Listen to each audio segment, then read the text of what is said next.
Airtel সিমে emergency balance কিভাবে কিনবেন আমি আজকে আপনাদেরকে সম্পূর্ণ ডিটেইলসে আলোচনা করব। বন্ধুরা, আপনারা দেখতেছেন বাসাত এসে 4.6। আমি তামিম আছি আপনাদের সাথে। আমরা অনেকে আছি যে এয়ারটেল সিম ব্যবহার করি, কিন্তু কিভাবে ইমার্জেন্সি ব্যালেন্স কিনতে হয় সেটি জানি না। আজকে আমি এই ভিডিওটির মাধ্যমে আপনাদেরকে দেখিয়ে দিব। ভিডিওটি সম্পূর্ণ করতেই থাকুন। চলুন আমরা স্ক্রিনে চলে যাই। স্ক্রিনে যাওয়ার আগে আমি আপনাদের কাছে একটি অনুরোধ করবো যে আপনারা যদি এই চ্যানেলটি সাবস্ক্রাইব করে না থাকেন তাহলে অবশ্যই চ্যানেলটি সাবস্ক্রাইব করে সাথেই থাকবেন এবং পাশের বেল আইকনটি প্রেস করে অল বাটনটি প্রেস করে রাখবেন, যাতে পরবর্তী নোটিফিকেশন আপনার কাছে সবার আগে চলে যায়। চলুন আমরা স্ক্রিনে চলে যাই। বন্ধুরা, আমরা স্ক্রিনে চলে আসলাম। স্ক্রিনে আসার পরে আমরা এখান থেকে চলে যাবো আমাদের প্রত্যেকের মোবাইলের থেকে যে প্লে স্টোর অ্যাপস আছে সেই অ্যাপসে চলে যাব।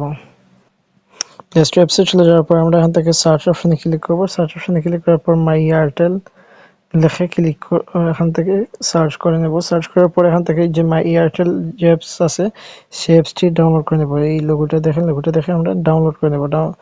ডাউনলোড করার পর এখান থেকে ওপেনে ক্লিক করব। ওপেনে ক্লিক করার পর ঠিক এরকম একটা ইন্টারফেস শো করবে। এখান থেকে আপনার সামনে ঠিক এরকম একটা ইন্টারফেস শো করবে। দেন আপনি প্রথম অবস্থায় আপনি মোবাইল নাম্বার দিয়ে রেজিস্টার করতে হবে। দেন রেজিস্টার করার পর আপনার সামনে ঠিক এরকম একটা ইন্টারফেস শো করবে। এই অপশানে দেখেন যে ব্যালেন্স কমে গেছে, লোন পেতে চেক করুন। এই অপশানে আপনি চেক করুন অপশানে ক্লিক করলেই আপনাকে লোন দিয়ে দিবে। কোন অপশানে ক্লিক করলেই দেখেন যে লোন দিয়ে দিবে আপনাকে। এখান থেকে আপনি খুব ইজিলি ভাবে এখান থেকে লোন নিতে পারবেন। সো বন্ধুরা, আমি যেহেতু লোন নিব না, সো আমি আপনাদেরকে দেখানোর স্বার্থে ঠিক এরকম দেখালাম। সো ভিডিওটি এই পর্যন্ত। সবাই ভালো থাকবেন, সুস্থ থাকবেন। আসসালামু আলাইকুম।